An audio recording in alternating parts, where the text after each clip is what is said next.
Welcome back to Equal Time Soccer. I am Mark Pravratsky. I'm here with Matt Pravratsky on the second edition of Equal Time Weekly in our new format.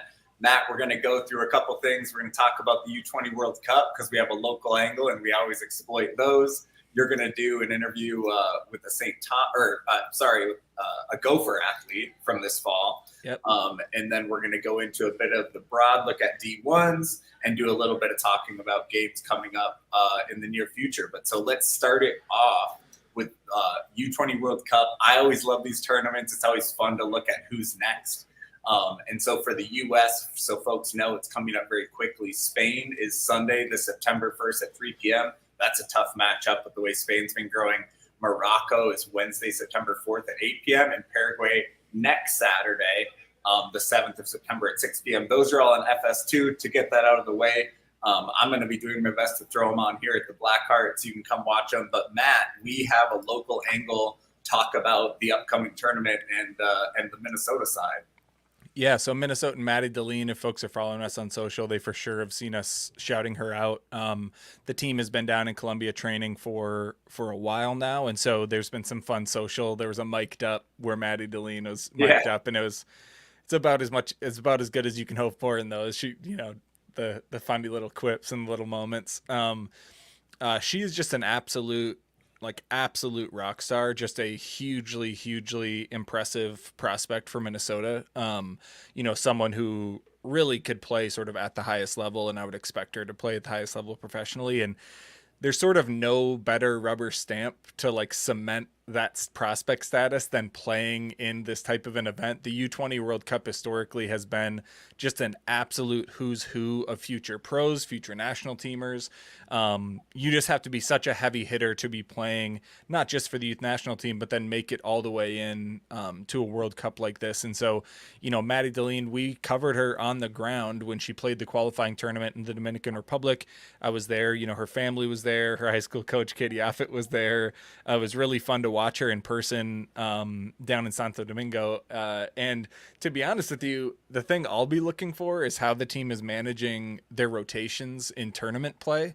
To be perfectly honest, they really maybe overused Maddie in the qualifying tournament. She was playing 70, 80, 90 minutes, back to back games. I think when people think of tournament play, they think of some rotation, especially with wingers and forwards. Mm-hmm. By the end of that tournament, she was absolutely, you could see that her legs were heavy and that she was tired. It was crazy heat. It was summer in the Dominican Republic. And so already, even in that mic'd up segment, she was talking about the altitude, impacting her. The players, I'm sure, will be dealing with that. Yeah. But otherwise, just really excited to see this tournament. I mean, it's really good soccer, very high quality stuff. As you mentioned, the competition, especially the World Cup level, it doesn't really matter what age group you're in. It's just going to be really interesting to watch. And so, yeah, super excited for the group games and really excited for Maddie to get this platform.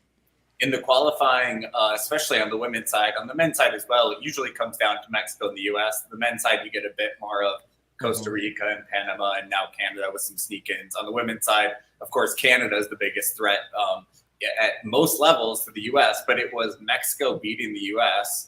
To win the tournament. They both qualified from the CONCACAF Championship. But for reference for folks, the U.S. have won it in 6, 10, 12, 14, 15, 20, and 22. Mexico just got their second win. Canada's won it once. So, yeah, like you said, Matt, a proving ground with the best of the best for the U.S. Talk about at the qualifying for people to have a little bit of context, some of the standouts, and they're already playing pro, a lot of them. People like Chica Scott of Costa Rica plays at Alajuelense, had 6 goals. Annabella Chukwu and Olivia Smith of Canada had 4 goals each in qualifying. Chukwu's at Liverpool, and then Ali Stentor from the U.S. also had 4. She's on the Utah Royals in NWSL now. So to give you a sense of who is competing there. Matt, talk about one thing I want to mention. I don't know if you probably do know this, but I saw this, and it's insane. Maddie Deline, we're giving her a little time. That's fine. She's shining for us right now. As a sophomore, she got second place in track and the 100, 200, and 400. And as a junior, she won all of those. Yeah. 100, 200, 400. that's Usain Bolt stuff. Yeah. Sha'Carri Richardson, if Sha'Carri would go 400, like so I don't know if is speed a big part of her game? It really must be. I wasn't aware that was such a big threat from Maddie. Yeah, her speed is like talking to her dad when I was down there. Having not watched her in person, all these players who play at big programs outside of Minnesota, you can watch them on film and you can get a sense of it, but not being able to watch them in person as much really changes the way you perceive a player. And so getting to see her in person was fun. And in the lead up to that, her dad was like, "Oh, she's so fast." And he was talking about like at the time, I think Alyssa Thompson had just got signed by Angel City. Right. And he was either him or someone else, but it was in this same conversation where they were like, "Oh no, like we think she could outrun Alyssa Thompson," and it's like some hyperbolic like super player and comparing her. But to be honest with you, I don't know that there's a way to be hyperbolic about her physical tools. I mean, even when I chat with like Nicole Lukic, the former Aurora head coach and sporting director, who's now with U.S. Soccer. And ask her just like, hey, are there players we should be watching, Minnesota based that maybe Mark and I aren't seeing, but we should watch? Or, is it really the big dogs I'm thinking of like Deline and Engel and whatever? And anytime you ask anybody about Maddie Deline, they're like, no, Deline is the big dog. Like she is the big time. So yeah, the track stuff is crazy. Her physical tools are crazy. She and Izzy Engel, both out of like the Edina High School program, both just super tall, like athletic, long athletes. And so Maddie was like incredibly productive for the U20s in her previous setup. I would expect her to be a core part of this team. So yeah, I mean, her physical tools are off the charts. Her potential's off the charts. Excited to see her suit up that first game again on Sunday. And needless to say, with all the different sources we have, of course, we've worked with Coach Lukic before. Zero of this information is from Nicole, so don't think we're getting any sneaking. Obviously, we'd have more if we were getting the insights. But no, shout out because that was a step up for Nicole Lukic. And I mean, and no joke, she definitely had a part in developing and at least scouting for this type of squad. That's her role, is finding those young players. There was another local angle, which is really cool. I was shocked to see this number, and we were trying to figure out what it could represent, but Wikipedia, so it says, has Gopher assistant and former Penn State forward, right, Matt? Maya Hayes, with the most caps ever on on the U.S. U20 women, 43. I have no idea how you could get to that number. I mean, must have played 2 cycles. Yeah, two cycles plus a lot of friendlies. They must have had a lot of warm-ups back then. For those who don't know, the way the youth national team setup usually work is like there's maybe a camp or two, maybe a camp has 2 games, maybe it has 3. Usually it's like a two game setup. And those camps only happen like at max several times a year, maybe 3 times. 20 games. You could maybe it's 20 games in a year if you have the tournament, you have everything. Yeah. Maybe. So that would be a lot of warm-up scheduling. 18. Yeah. And I guess if you add in the CONCACAF qualifying tournament, but even that is only like a total of like 5-6 games, whatever it would be. So Maya, when we had Maya Hayes on the show forever ago, it feels like now, I talked to her about that because even the roster she was a part of is just always a who's who of just such big timers. I think it was, I'm going to mix it up, but I'm remembering it being like Tobin Heath and players like of that caliber. You can look it up, I guess. Yeah. And even when, I don't know if folks saw this, it wasn't ever streamed. I did the first time the U.S. women played at Allianz Field, I did a pre-show the day before at Blackheart, before Mark worked there, I think. Yeah. And had Kylie Kuhlman on the show, or excuse me, Cassie Kuhlman on the show. And Cassie Kuhlman, longtime NWSL stalwart, married to Eric Miller, like a, Minnesota soccer royalty. And she's just super, super cool. And she was the same way. You look at the U20 rosters of these players and it's just, I don't know if you have it up, but it's just absolutely stacked. Here I can tell you the next, and then I could talk a little of some other CONCACAF W Championship, which is starting, by the way, to keep it regional before we have our guest. Here are the other people who are in the top list of capped players for the under-20s. Maya Hayes, 43 caps in 3 years, 2010 to 2012. Crystal Dunn, 39 caps in 2010 to 2012. Crystal couldn't quite match Maya, I guess. Ashlyn Harris, 39 caps, Sydney LaRue, 39, Sam Ewis, 38, Kelly O'Hara at 35. Need I go on? My God, Lindsey Horan. So pretty good company. And by the way, Maya Hayes did get 16 goals out of it. So it wasn't just running on the field and being a hustler. She was scoring some goals. Yeah, that's incredible. Yeah, but I wanted to let folks know ahead of our player interview here too, something new this year. For the first time, we have a continental tournament for women's professional football or soccer in North America. And we will see probably at some point an avenue for the USL Super League to join this, you would think. It's the first year. But so just to give the folks a sense of things, it just started play this last month. And the teams in it are Ala Valencia, like I mentioned, from Costa Rica, Tigres in Mexico, Gotham from NWSL, Monterrey from Mexico, Fraser's Wit from Jamaica. Love the team names in the Caribbean. Club America from Mexico, San Diego Wave, and Portland Thorns from NWSL in another group, Santa Fe from Panama, and then the White Caps FC Girls Academy as a Canadian representative. So I was intrigued to see that start. I'm not sure if any of those are being televised yet, but I'm sure the knockouts may be. So that's a fun development in the program too, Matt. Yeah, and the other dynamic, fun to see that on the club side. The other dynamic with the U20s is these are players who are, some of them are pros, like a player from the Kansas City Current, couple from Angel City who are missing pro responsibilities, but the bulk of them are current college players who miss a little chunk of the season. So for instance, UNC had to replace 10 starters this year. And then on top of it, Maddie Deline is gone for a chunk of time. And obviously we are super hyped for players to go to the U20s. It means we get to see Maddie playing, but it does impact these college seasons for all these top programs. And so don't be surprised if you see some sort of strange results during this period, because when you lose a player that's this good, it really does just sort of cascade down, the roster. And so, yeah, first game is on Sunday. We'll throw it on at Blackheart. I will be posting highlights of those anytime Maddie gets in. We will be clipping it. We will be posting it. I think, the only people more hype about Maddie Deline are her literal parents, her high school soccer coach, and I'm assuming the people at UNC. Other than that, we will be hyping her as much as we can. Probably some potential agents are hyped, maybe. Maybe they're hyped. For sure. All right. Well, that does it for this one. Next, we are going to bring on the big time freshman from Gopher Soccer, Caroline Birdsell. We are going to drop Mark out, bring Caroline in. Welcome, Caroline Birdsell from the Gopher Soccer team. Caroline, thanks so much for joining us. Of course, I'm glad I could join. For the way inside baseball that no one needs to care about, the quirks of the fall soccer schedule meant last week the Gophers had an off day on Tuesday. We were trying to get Caroline after her epic debut for the Gopher program, but want players to have the day off. We fully respect it. So happy to have you this week, Caroline. Thank you. I'm excited. Well, let's jump right in. We mentioned it last week, but obviously having you here, we got to re-hype this up. You had a brace in your first ever game at Elizabeth L. Robbie Stadium.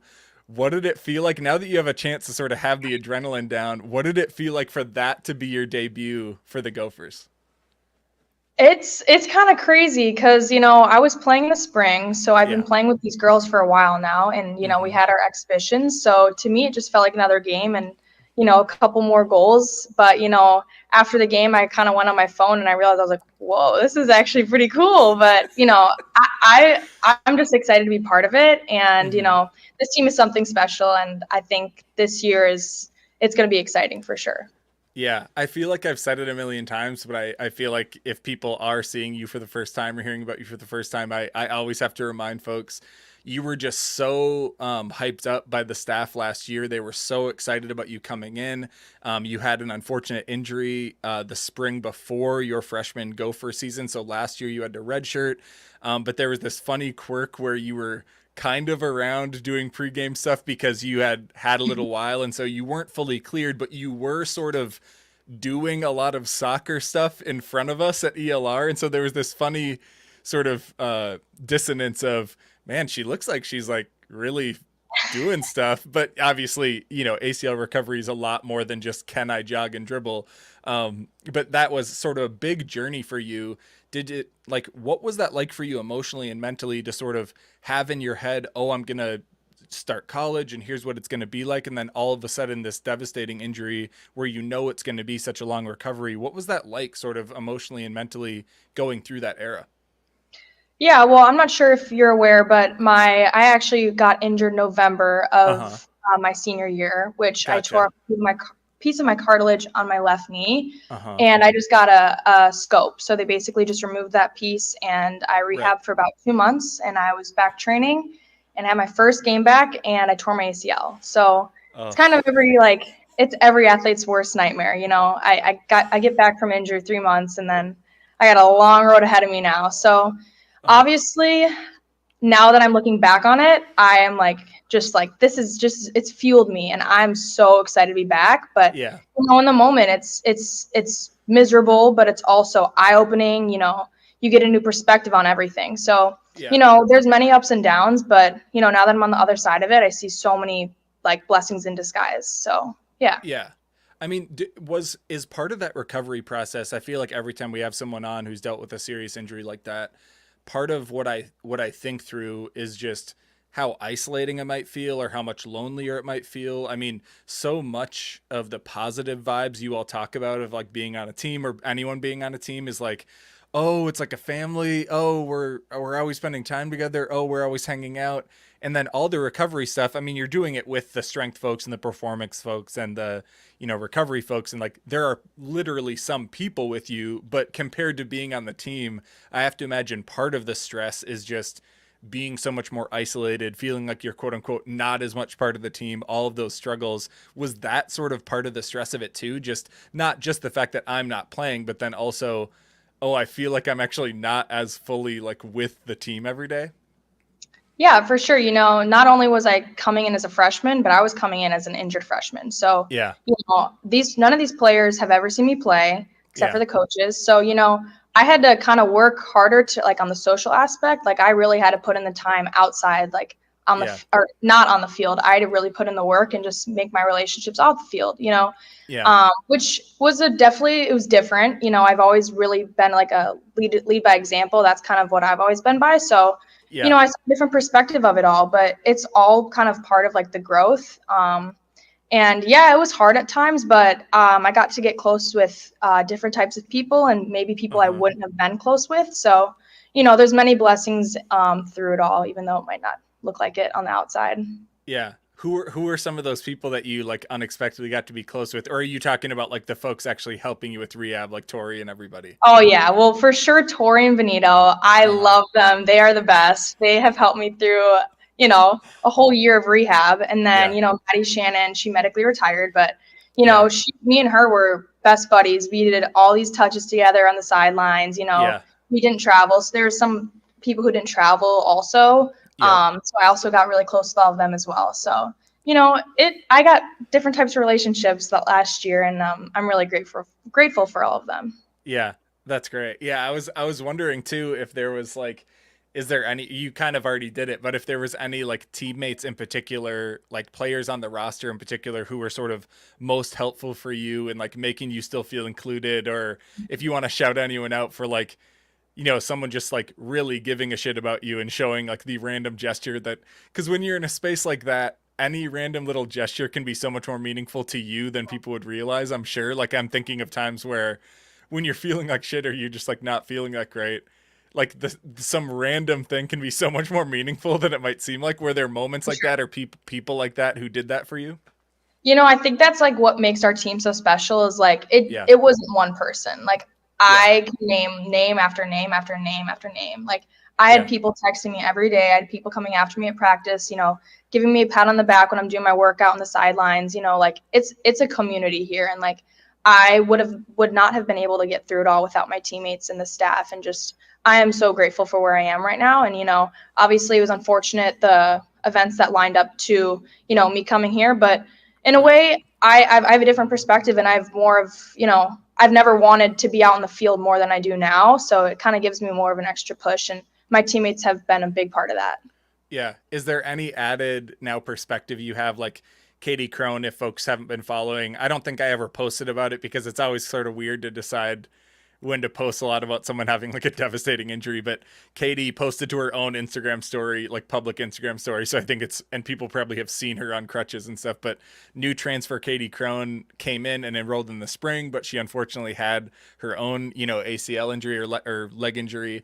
Did it, having like a teammate go through it after you, now do you have sort of like a different added perspective of like, oh, okay, maybe she'll need this or maybe she'll need that, because that's stuff that you appreciated going through it yourself? Yeah, you never wish an injury like that upon somebody, and it's obviously a big bummer. She's an amazing player, but Yeah. she's strong and she'll be able to get through it, and I'm here for her. So yeah. Yeah. Well, she clearly just wanted to play with you more of her career, right? Delay it out, sync it up Mhm. better with you for sure. We'll say that's the reason. And so, well, enough injury talk, making you go back in the past. Let's hype you up. Let's talk about it, your game more. So you had those 2 goals in the first game. You had what I would describe as like an unofficial assist in the St. Thomas game where you got out on the break, got a nice ball in from the wing. It was actually sort of an unreal save by Olivia Rowe for St. Thomas. And then Kaya, because Olivia Rowe had come all the way up, Kaya hit a banger on the rebound to get a goal. So I don't think that'll go in the books as an assist to you, but that's the type of thing where I would count it as an assist. But either way, both games you've been playing great, been really active on the front line. If folks haven't seen you play, if they haven't tuned in yet, other than me hyping the shit out of you or whatever, talk about sort of what you like to bring to the game and just like how you describe sort of your value on the field, or sort of what you want to be up top for the team.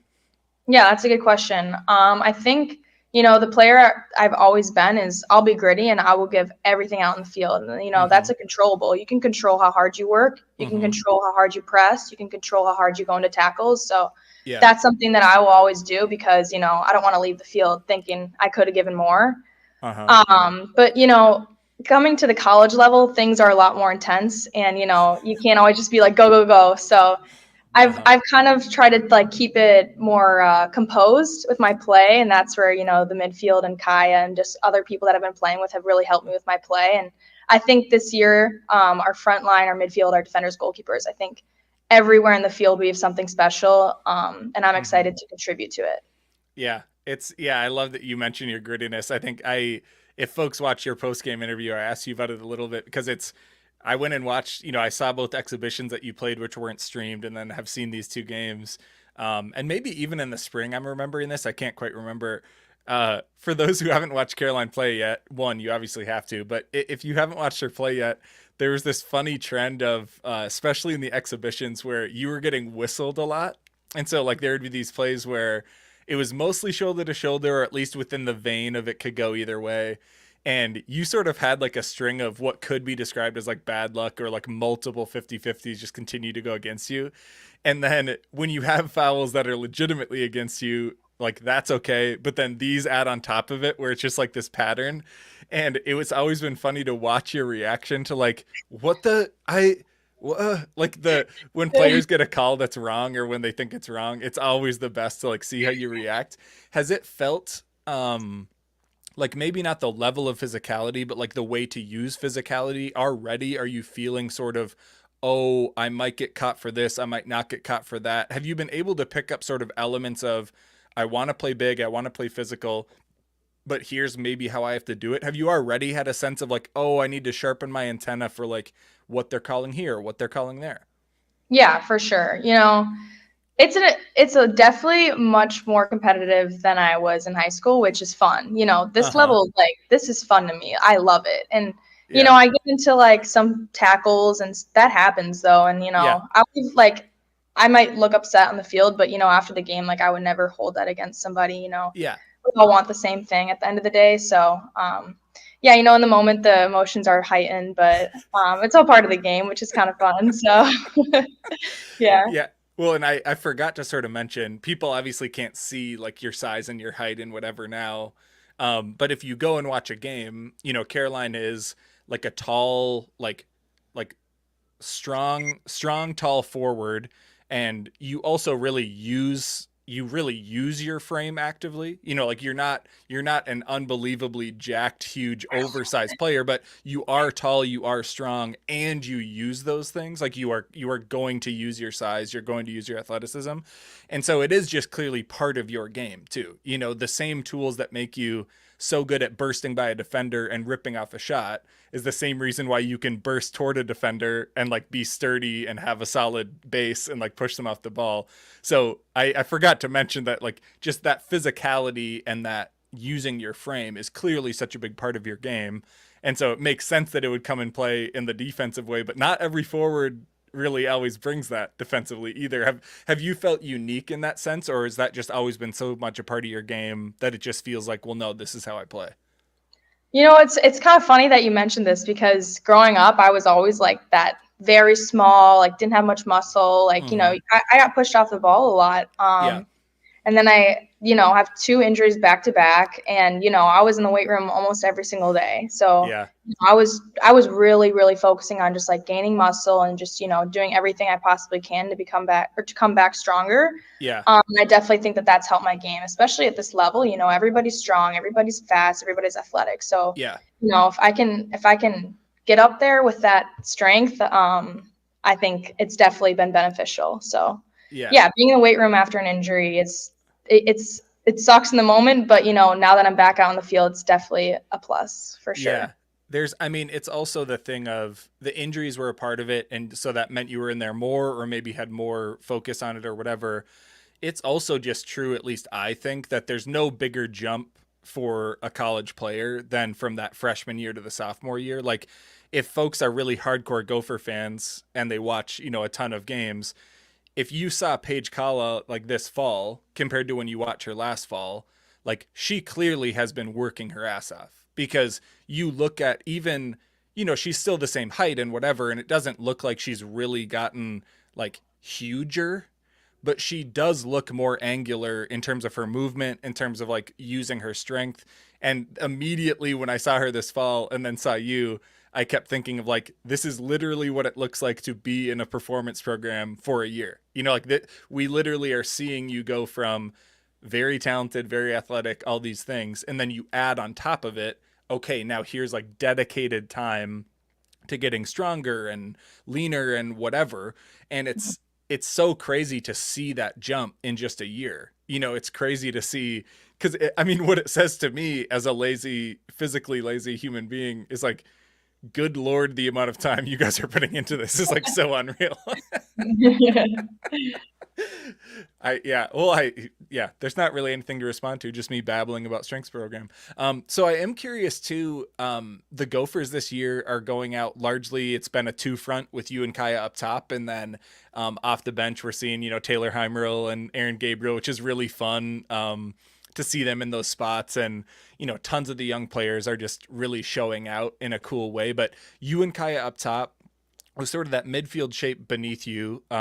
As I've said for years, the Gophers are just absolutely drunk on central midfielders. So like finding some way to combine Romine, Paige, you know, Bowman, you know, Kate, like all these players. And then off the bench this year with like, you know, Evelyn and it's just like sort of Avery. I mean, it's Allie. It's just embarrassment of riches. But for you in that 2-front, how has that felt for you compared to other times? You know, are you someone who traditionally has played more central? Have you played out on the wing? Where do you traditionally, or where have you before this been asked to sort of spend most of your time? Yeah, I actually was the 10, so I started as the attacking mid, and I slowly just made my way up the field, kind of. Yeah. You know, at club, I always played like the 9, the 11, 7. I was always kind of more like up top, but yeah. In the 2-front, I definitely really like playing with Kai. We play really well together. We know how to combine, and you know, I've never been able to play with a player like her, and it's definitely a really fun experience just to have that talent next to me, underneath that. Like there's so much talent out there. So yeah, it's been fun. I think when I watched the exhibitions and I was talking to Mary Casper, who does the color commentary on the broadcast. I do the play-by-play. And I was trying to describe to Mary, you know, I'll like update her on the players she's seen before and talk to her about the new players and whatever. And the thing I said to Kaya was like, Kaya so clearly either like must absolutely love playing next to you, or like if she doesn't realize it yet, like she looks so good playing next to another true forward, but in that two front, because the Gophers have had a string of sort of trying to figure out how to use this front line. Like, do we do a three front? Do we sort of have a lone striker? And then there's kind of mids who play, you know, it's the whole, like, how do we shape this front six? And this is, I think the first time we've seen really like a dedicated two front with like two true forwards. And it's wild to see sort of her play in that setup, like her benefit from you drawing attention and your movement and whatever. And so she has looked, you know, not surprisingly, she got a hat trick against St. Thomas, got named Big Ten Player of the Week. But she, you know, I think other folks have said it's also the first time she was fully healthy throughout the offseason. But she's come in and looked, you know, pretty good other years, but nothing compared to this, I think partly because of that sort of combination that you two have. Did you feel that sort of developing like over the spring? Was it more something that came together by the time the new full group was here this fall? When did you start feeling sort of that combination clicking for you? Yeah, well, I think that some people forget that, you know, I am a redshirt freshman, but all last fall I had the opportunity to watch my team. So, you know, I wasn't like not there. Like I was there watching. I got to pick up traits on people and how people play and what they like and, you know, how they take communication, all those like little aspects. Yeah. And then I got in the mix in the spring. So I had about 3 months to play with Kaya and to play with, you know, Taylor, Paige, all these other people up top. Yeah. And then we come in July and everything gets like going and stuff. And, you know, we've always played well together. Like, I respect her, she respects me. And, you know, at the end of the day, we've both been able to, you know, put the ball in the back of the net. So that's what really matters. And, you know, I'm really excited for her to get her first career hat trick and Big Ten Offensive Player of the Week. That's huge. And, you know, it just shows all the work that she's put into. You know, she's had her fair share of injuries too. And, you know, player to player, you know, when somebody's gone through something like that and also something that I've gone through, you know, it's down to kind of like respect thing. Like we both know we want this really, really bad this year, especially after injuries like that. Yeah. Listen, if the forward line for the Gopher soccer team can collect Big Ten honors every single week, I think the team will be doing okay this fall. You know, I think it's pretty clear based on how you've showed early in your career here why the Gophers wanted you. You know, it's pretty clear we can see from your game why they talked to you and pursued you. But for you, what made Minnesota a good fit? You're from Illinois. So you know, and a player of your caliber, I'm sure, was recruited by just like everybody. But for you, what made Minnesota sort of the right fit for your college career? Yeah. So I have 2 older sisters and they both went to school here. So I kind of grew up visiting this school. And I never really like considered like the soccer part. I wasn't really thinking about that. I was pretty young. And then recruiting comes around and Minnesota was definitely one of my top schools, but you know, I didn't really connect with the head coach as much. You know, I wasn't able to talk to them. And then Erin comes in, which Erin is from my hometown. I've known her for many years now. And you know, everything was falling into place. Like I didn't have one thing that I was like, I don't know. Like it was exactly what I wanted. The education, my family here, the coaching staff, the team culture, the field is special, especially being in it now. It's like, I love everything about it. And, you know, there's never been one day that I regret my decision coming here. Yeah. What do your sisters do? I mean, by the way, that's a very classic story. Minnesota gets like a ton of its people by just like, oh, my spouse went to the U and so I went to, or oh, my sisters went there. This is like such a classic. By the way, U of M, put Caroline in the admissions materials, baby. Put the Birdsell family on the admissions materials. But what do your sisters do? Are they still in the Twin Cities? My oldest sister graduated 2 years ago. She's in Colorado now. And then my middle sister, she is going to be a senior this year. So they both go to just school here. They are in CEHD.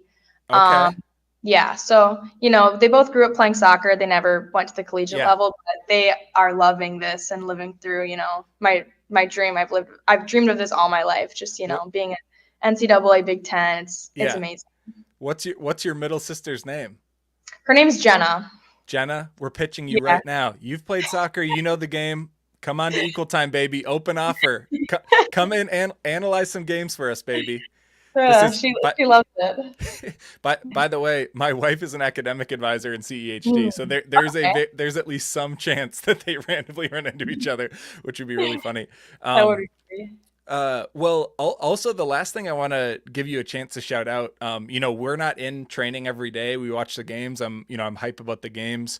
I'll talk to the coaches once in a while, but there's no way I see everything that you see day in and day out. And the Gopher rotation can be, when games are really tight, the rotation can be tight. Like there's tons of players who I'm sure give a ton to the program that we don't see on game day or I don't see on game day or whatever. Just wanted to give you a chance if there's any players that you see sort of really busting their ass in training every day, but maybe, I have never shouted them out on equal time because I'm not seeing what they're doing every day or whatever. Are there any players you just want to like give a shout out to in terms of, oh man, even if they're not getting a chance on Thursdays and Sundays, man, they're bringing so much to the team because of X, Y, and Z? Yeah, that's kind of a tough question because this team, like it's Mm-hmm. everybody. Yeah. That's what makes this team special is like there's not like one person. Like if you're not working hard at practice, somebody will call you out and you will be working again in a second. Yeah. Which that's what makes it so special. It's a family, and we are there to make each other better. And it's not just the starters or people that might get more media coverage. Like it is Right. everybody on that team, and that's why we've been successful so far. It's because everybody's putting in the work at practice and everybody's getting better each day. And that also comes with our staff too. They Yeah. push us, even if they're our midfield coach, they will still help the defenders, forwards. Everybody's there to get 1% better. Yeah. I love hearing about that little accountability part of it too, because there's been times where the team actually has really, really good vibes, and in my head, I'm almost like, no one's really talked about like holding each other accountable this whole time. No one needs to be jerks to each other, but I love the idea that like you have to push each other and you have to be willing to like raise each other's bar because you all are so good already, but you all also have such ridiculous potential. Like if you push each other in like a supportive, pushy friend way, sister way, whatever, it just can help bring that out of you. So I like that, Caroline. That's good. Mm-hmm. That's good. Well, yes, the game. Caroline Birdsell, absolute rock star on the front line for the Gopher soccer team. They play against Milwaukee on Thursday. We will have the live highlights for you. They play against Marquette on Sunday. So the Milwaukee double over there, the first time in your career, Caroline. Thanks so much for joining us. Yeah, thank you for having me. All right, that was awesome. Yeah, Love it. If people have not tuned into the Gophers yet, trust me, like I put in my preview piece, buy your Caroline Birdsell stock. Well, actually, it's already probably too expensive. You missed your chance, but it's too expensive. But you can buy NIL material probably. Maybe kind of so. Should I go to the what's the collective that has that going on? Yeah, that's Dinkytown Collective. Although that is a great question. I should ask someone. Last year, Daryl Isaacs came on and did one of the biggest, I think the biggest women's team investment for the Gophers in history. Like I know the dollar amount, but I can't remember if I'm meant to be able to share it, but significant investment he made. He's a really successful attorney down in Kentucky. We did a show with him last year, so you could look it up, but they, as part of that deal or around that time, they made different merch for that Gopher team last year. I actually I'll check if they're going to make it this year. It's some fun stuff. It's fun. At least have basic stuff out there. Nice that people can, and also I think people could maybe just donate directly to if they wanted to just support the team, but that's cool. I think so. Yeah, Gophers on a good start. They had a nice, we were talking off mic, I think a nice schedule for them, right? To start on like successful path forward. Yeah. In later stages of Aaron Chastain's tenure here, having like the full couple years. Like I like a team having space to grow like that. Yeah. So yeah, big games this weekend in Wisconsin. And this weekend, if you want to have an idea of like how should this weekend look, if they're really, still progressing and whatever, both of these games are entirely winnable. And I would say like a good weekend, they should be able to win both of these games. Now both of these programs are quality programs, so it shouldn't like shut down the program if they get some draw or like happen to lose to Milwaukee or something. But I would say this team is good enough. They should be able to win both of these games. So I'll be looking to see if they aren't able to pull off the win, at least were they playing away where it looked like they could earn it, all that kind of stuff. But theoretically, it should be another strong weekend. And then their big non-conference test is against Army, which has a fun angle to it. Mark will get into more of that later. There's some Minnesota connection, but yeah, just in general, Gophers have been super fun, in no small part because of Caroline, just a born finisher, just super athletic on the front line, tall, strong, sort of everything every program would want out of their forwards. Milwaukee's been a place where we've had Minnesotans, and also just in general, I can remember multiple times where they were leading the NCAA D1 in scoring. UW Milwaukee. So Horizon League, right? I mean, they're sort of the power of the Horizon League. And they're just a constant mainstay. And even Marquette is like, they've been building back, new coaching change recently, but like they're always almost to 100 in the RPI. Like they're always a quality program. Speaking of them, let's shift to a team we're not talking about. So not speaking of, but I want to shift. We got to get some time in for St. Thomas. Let's do it. The Tommies, first game was a nice, like, solid draw with Drake. I watched part of that before having go into the bar to work. Nice open play with a solid team. Tougher the last two results, losing to Northern Illinois 4-1 and then the U. But I mean, certainly, like, they've shown maybe growth in certain ways. How are you feeling about St. Thomas compared to after that, having seen two more games of them now? Yeah, and the example I would give is in that St. Thomas preview, I talked about, like, the player quality is there. I mean, this roster in the Summit League should be able to compete. I mean, you've talked forever about how many Minnesotans are on this.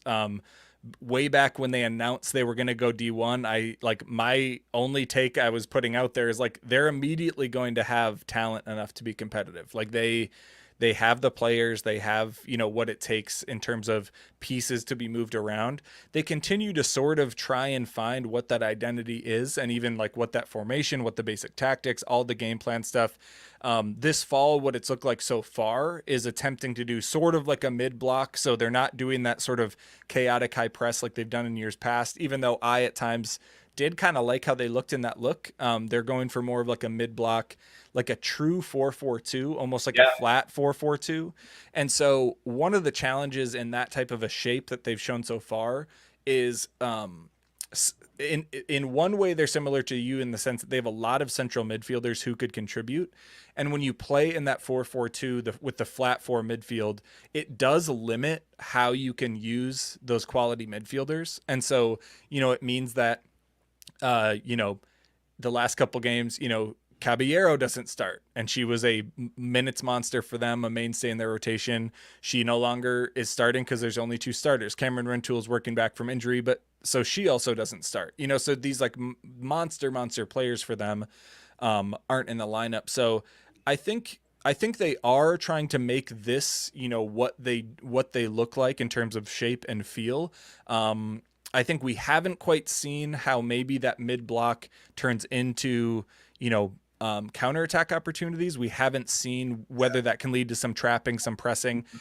For instance, it means some players who might be, to my eye, more natural wingers are playing true like outside mid. And so for longtime equal time fans, a player like Mariah Wynn, for instance, who maybe you've seen her play as an outside wing in a 3-front. Now she's playing a true outside mid in a flat four midfield.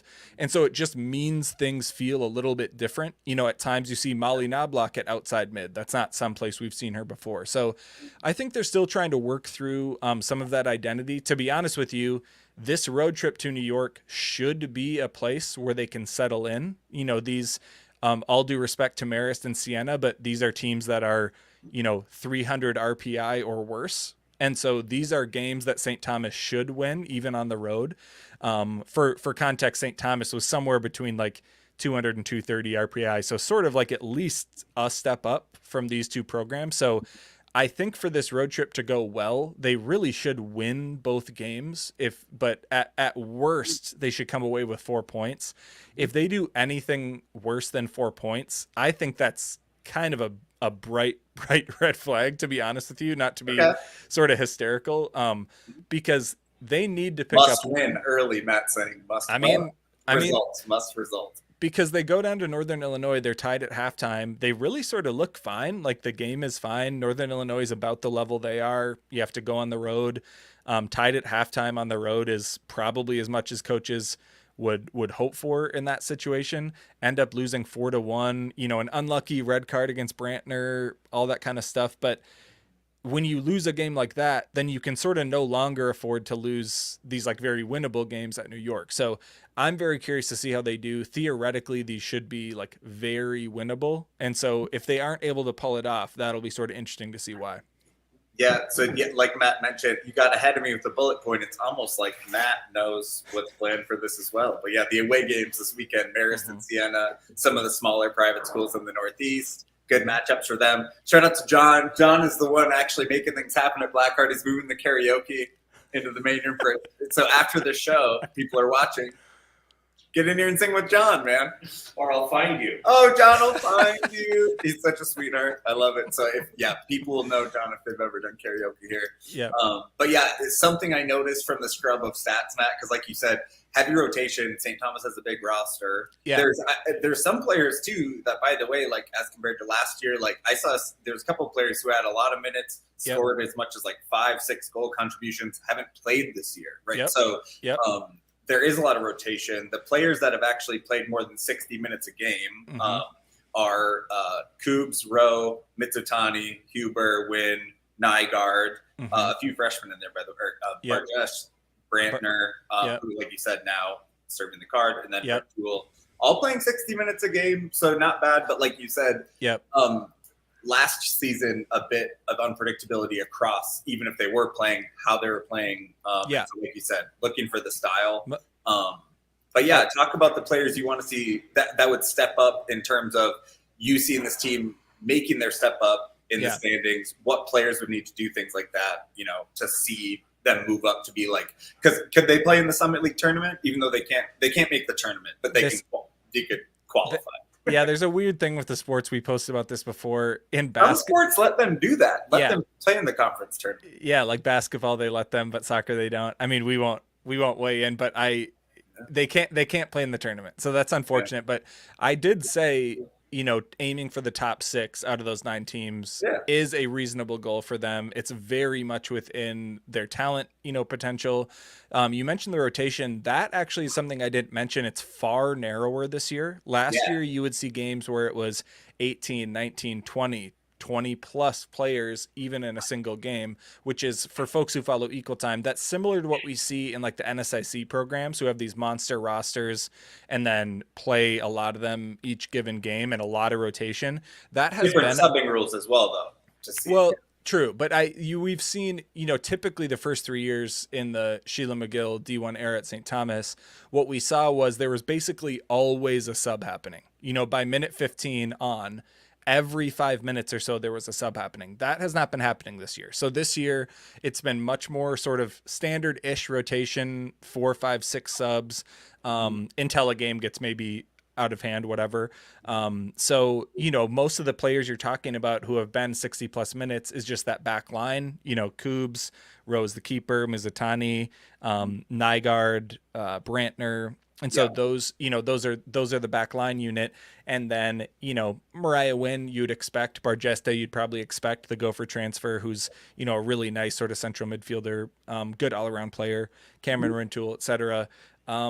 I think we're going to have to see, them find a way to get into that final third in maybe a different way. I don't think we've seen them get in there quite consistently enough.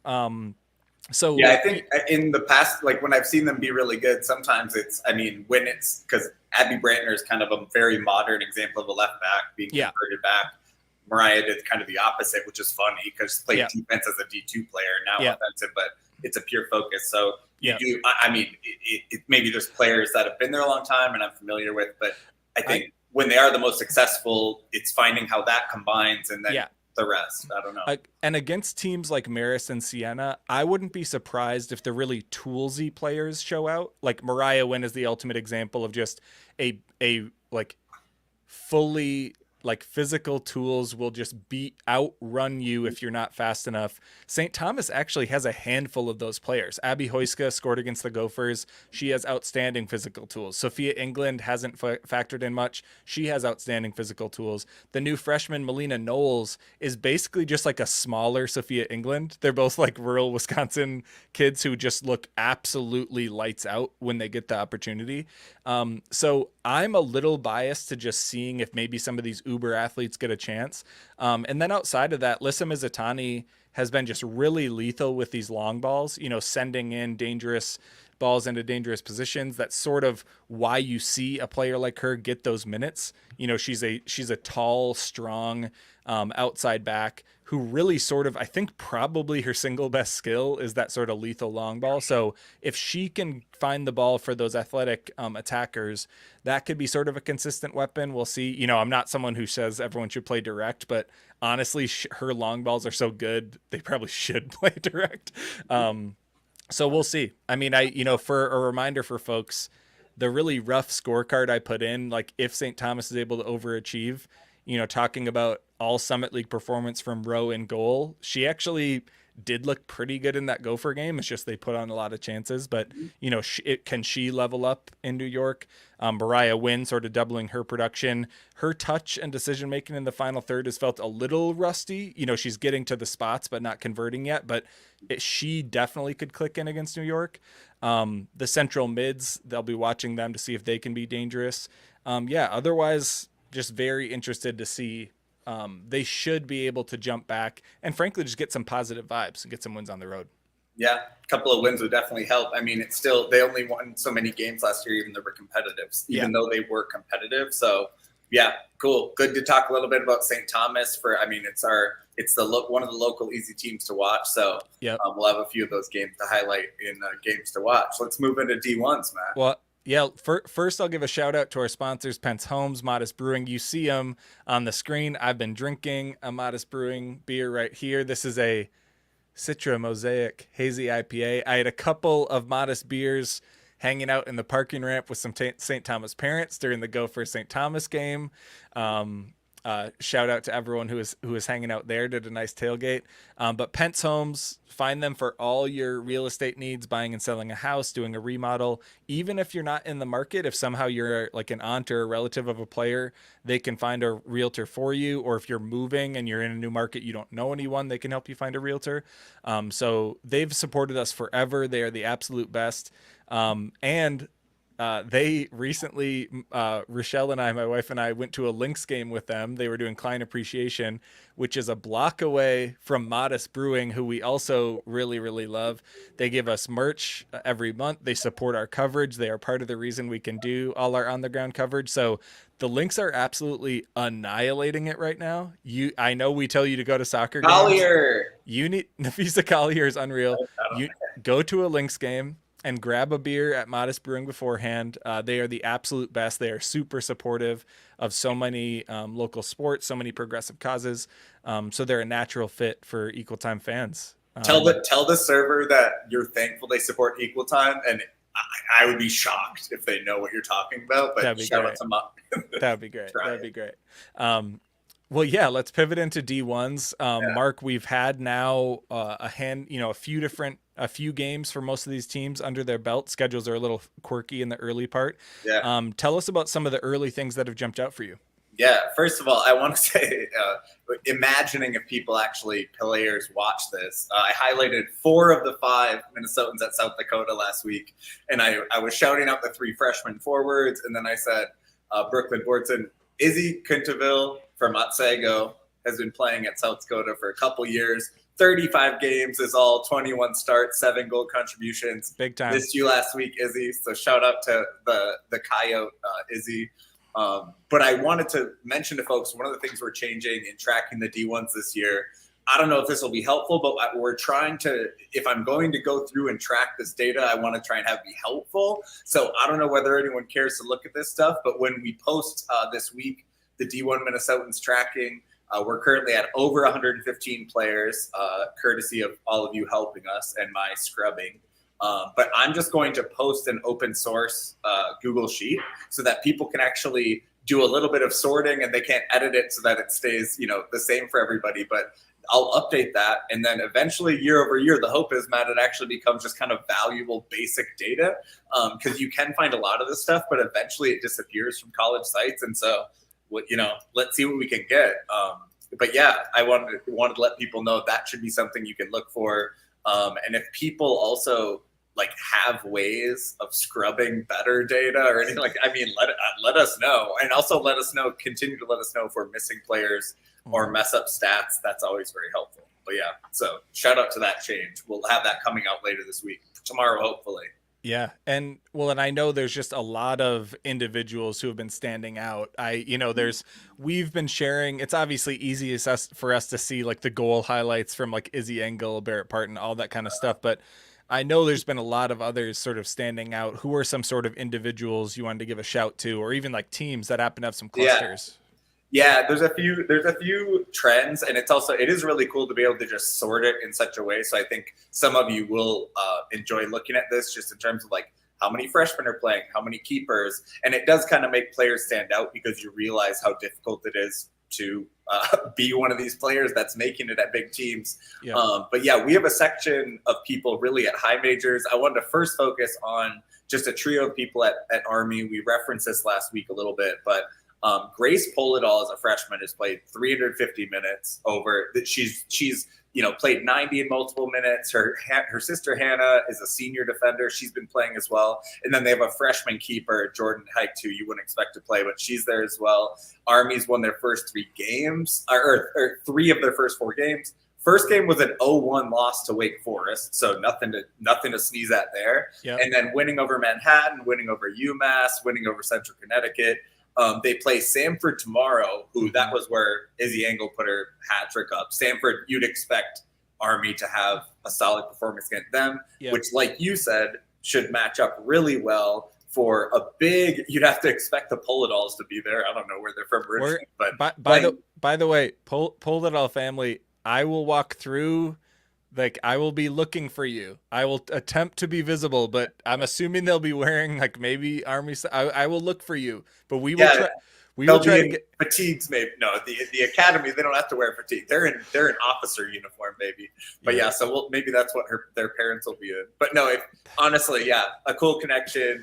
That's a cool game for Army to get to come at Minnesota. Mm-hmm. And like you said, decent test for Minnesota as well. I wanted to shout out, we've mentioned her in context of the USU team, but pretty crazy for Izzy Engel at Notre Dame, high major team. I want to, maybe talk about the level of power conference contributors we have in reference to her and others, because like you said, hat trick against Samford, impressive enough, even against a low opponent. And then, but follows it up, 2 goals against TCU.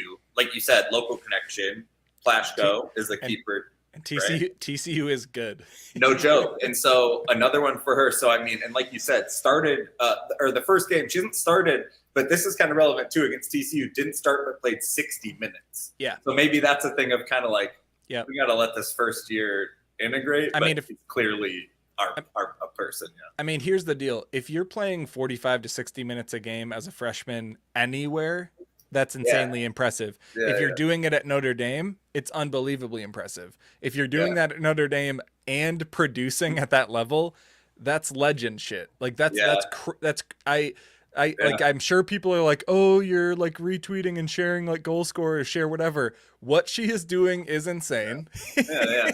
No, it's big, man. And also, maybe she's just getting that equal time bump from being on the summer. Yeah. I forgot to take credit for that. It's not her. It's definitely not her and her coaches and her teammates. No, it's the Goonie white dude who interviewed her for sure.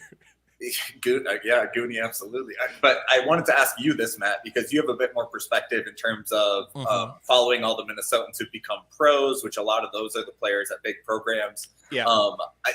There seems to be something in terms of not only players on rosters, but they're contributing. And I don't know if it's different. It feels a little different in terms of power conference contributors. So just to list a few, we talked about Izzy Engel, we talked about Maddie Deline, Claire Gagne at North Carolina, Caitlin McBean, a huge forward at Penn State last year, Peyton Cahill, who starts games for Wake at keeper, Barrett Parton, who has 2 ghost goals for Iowa as a freshman, but they we'll remember, and then Maya Hansen is there.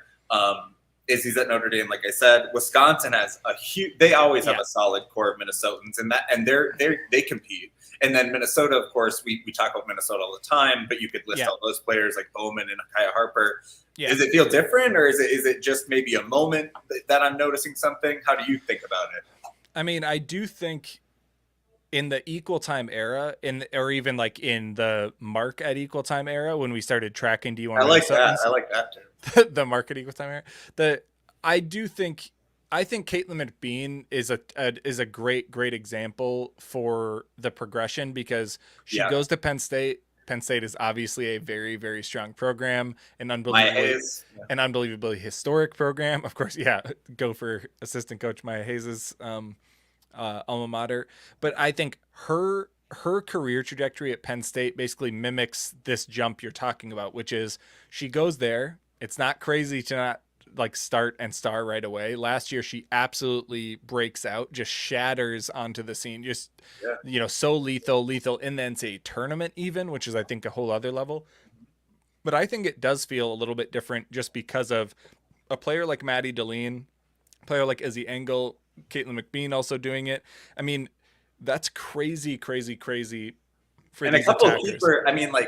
Couple keeper. I didn't even mention the Boston College players, to be honest. So Paige Peltier transferred from Notre Dame and is playing at BC as well with Andy Barth. So no, there's probably 10 we're not mentioning in this segment, but it does let us know who I missed. I do or just like you have them on the list, but we're not talking about it. But I do think it's really impressive. In particular, that Wisconsin group is like probably undercovered by us just for how consistently lethal they've been. I mean, Maddie Ishog, Daria Andringa, Maddie Poor, Kenzie Jacobson have been there a while, and long time. Kaya Gillibrand is a first year who hasn't got minutes yet. But I mean, they're names that we've been typing into tracking sheets forever. Well, and the example I give people is like, I didn't post about this game because it was an exhibition, but St. Thomas went and played at Wisconsin.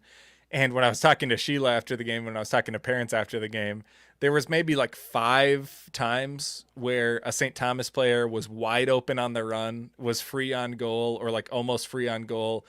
And Maddie Ishog just like destroyed their dreams, like just like came up, like recovered 15 yards, or because that's just what she does. She's like, a very, very good Big Ten holding midfielder, central midfielder. Yeah. And she is just going to like ruin your life. I mean, that is just like what she's capable of doing. And so when you watch a game, or like her and Dara, like as sort of like a double six or whatever, when you watch a team have to play them, you're like, well, yeah, that's why Wisconsin is successful. To just like, it would just suck to play against them. Like they're just so physical, so athletic, and so relentless, go these 90-minute just like Terminators.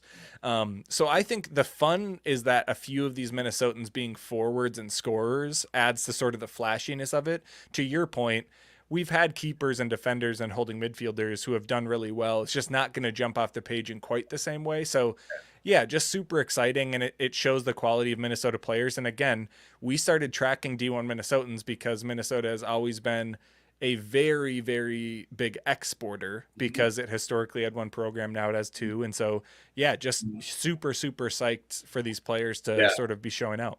Definitely ACC heavy in terms of like having like 5, 6, like we don't do a lot in the ACC all the time. So that's cool. Totally. Yeah. Well, and we talked about the forwards, or I especially babbled about the forwards, but who are some defenders where, minute count is about as good as we can do to sort of show heavy contribution on backline players when we're not watching them? Who are some defenders that have been showing out in terms of just that bulk contribution? Yeah, St. Thomas has a good crew of people getting the minutes. We've mentioned them. But, we had Sydney Coops on last week. That was a great kind of insight into her role on the team and how the team has been looking forward to this year when she interviewed with Matt. Lissa Mitsutani and Brooke Nygaard as well from St. Thomas playing a lot. And when I take players into this, it's, are they playing at least like more than half of the games or majority of the games, which says, there's someone the coach is trusting. And then Jess Hanley at NDSU. NDSU has some other defenders that aren't quite as minutes heavy as Jess. Abby Brantner at St. Thomas, like we said, holding in that place. I've been a captain for them. And then someone specific I want to highlight, Catherine Jones from South Dakota State.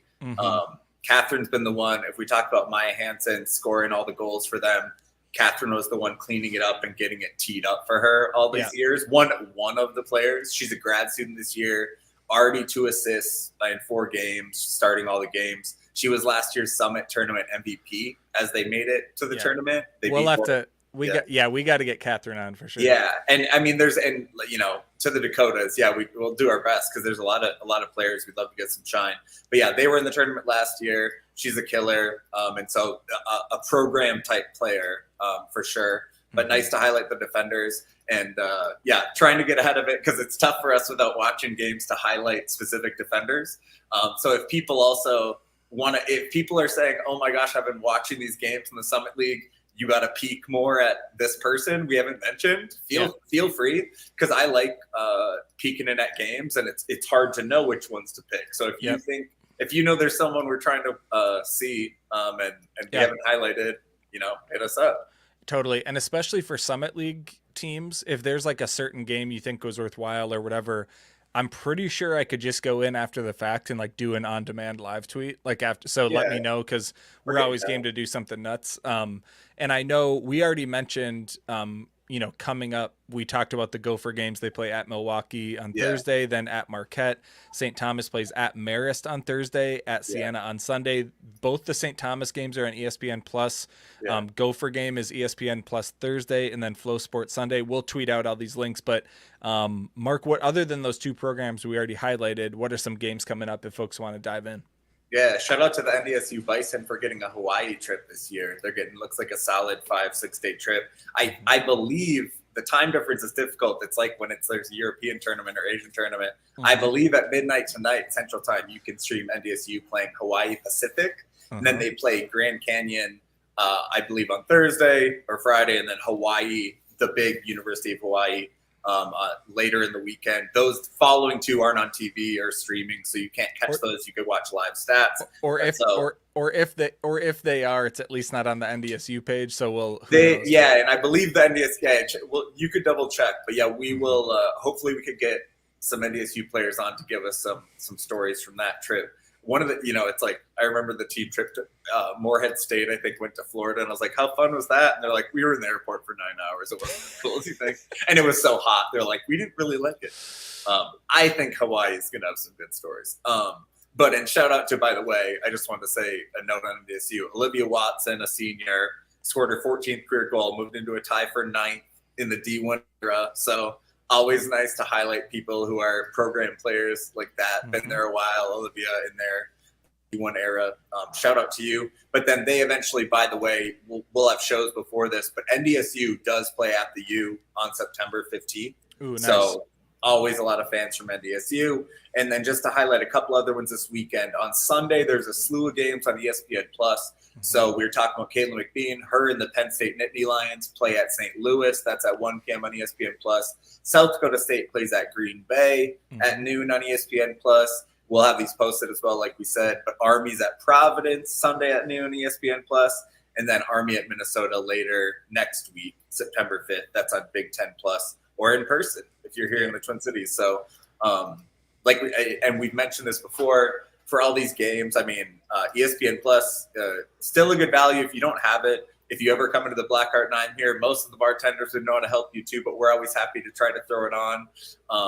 We have programs to try to throw on. We have everything, but we'll do our best. So, lots of games coming up, Matt. Well, in that Green Bay game, I'm not sure every year they've had Minnesotans, but there's some Minnesotans on the Green Bay Phoenix. And so the SDSU at Green Bay game, all due respect to Green Bay, that might be one to watch if you want to see SDSU put up some highlights. It's a little bit of a mismatch. The bulletin board material.